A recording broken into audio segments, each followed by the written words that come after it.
What up, y'all? Welcome back to my channel. Now, I know it's been a minute since I've done a car video since last year about being grateful during the pandemic, despite what was going on out here. But today is the day and a good morning to do like a little Power Ranger content, Power Rangers related content. So I wanted to talk to y'all about one of my favorite Red Rangers and actors from the Mighty Morphin Power Rangers and the Boom Studio Comics, Jason Lee Scott, real name Austin St. John. There are a lot of few memories I have with the original Red Ranger himself.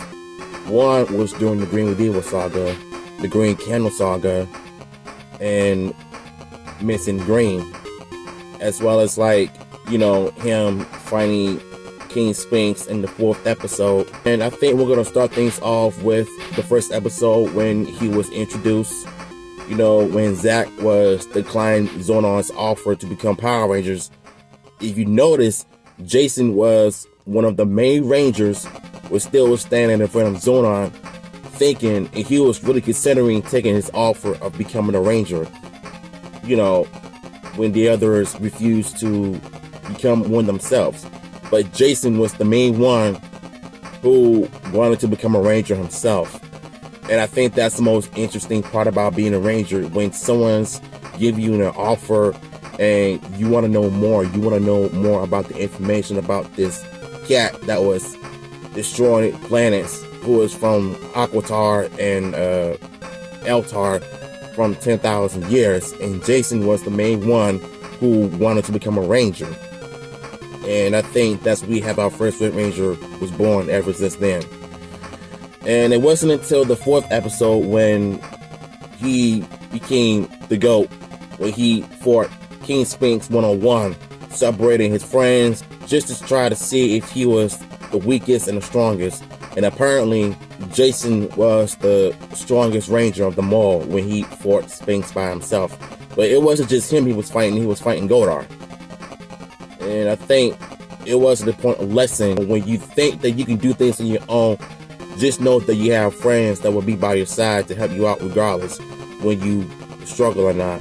Because at the end of the day, Jason, he'll always have his friends help him out no matter what. But I still think episode 4 is probably one of his best episodes from season 1. And not to mention the Green with Evil saga when he fought Godar multiple times before fighting the Green Ranger on Morph. And it wasn't then when Tommy was introduced and him and Jason had a rivalry, because both of them are excellent skilled martial artists at the time. So I think from then on, the Green with Evil saga is what made Jason a household name, because he fought Godar and just held on his own, but he managed to survive, after being potentially stabbed by the Green Ranger with the Sword of Darkness. And it wasn't until part 5 when Jason broke the spell on his own. Jew Ranger, Geki pretty much destroyed his brother and even the Sword of Darkness, and it's what broke the curse. And not to mention the Green Candle saga when Jason was going to do everything he can to retrieve the Green Candle so that Tommy can keep his Green Ranger powers. But unfortunately, time was running out. Tommy lost his powers and he gave his coin to Jason to become the Red Dragon Ranger. Even in the next episode, when Jason got to use the Dragon Ranger power for the first time, it was only a brief moment when he was still getting beat up, even when he had the Dragon Shield. So he had a Star Wars moment when his sword and the dagger were glowing. And then he got to use it again in another episode. It was only for a few moments, but he never got to use it multiple times during the Zhu 2 show. The Zhu 2 era of the Power Rangers in mid-season 1 and early season 2. Speaking of season 2, the Missing Green episode, it was one of Jason's breakout episodes because he was missing Tommy. He blamed himself for not retrieving the candle. He still would have been one of us. One of them, actually.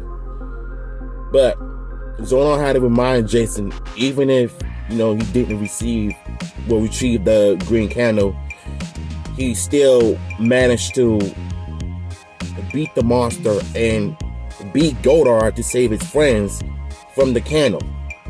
And from then on, he pretty much dedicated his martial arts kata to Tommy wherever he is. And then we've seen in the viewing clothes, Tommy was wearing his white pants, teasing us of him becoming the White Ranger. So I think those are like one of my favorite memories from Jason the TV show of Mighty Morphin Power Rangers. And as far as the Boom Studio Comics goes, I feel like the comics did him a bit better, especially in the Go-Go Power Rangers, because if y'all remember in the comics, Jason, I think he was bullied at one point, like practice of being bullied as a child, and up to now where he wanted to teach karate to better himself. But I think there was like a few issues when Ernie's juice bar was closing down. I mean, it was just like, I think the 46th episode of Mighty Morphin Power Rangers, when Ernie's juice bar was going out of business. They pretty much copied a few of those elements in the Boom Studio Comics, but I think it was handled better in there than it did in the TV show. And Jason, I think he was handled a bit better in the Go-Go Power Rangers comic run. So those are like one of my favorite memories from Jason and why I think Austin St. John is the GOAT. And speaking of ASJ, I remember a couple of times when I comment on his Facebook page and he'd be liking my messages and everything. But I think what I'm gonna do is I'll probably send him a message after I upload this video to my YouTube channel.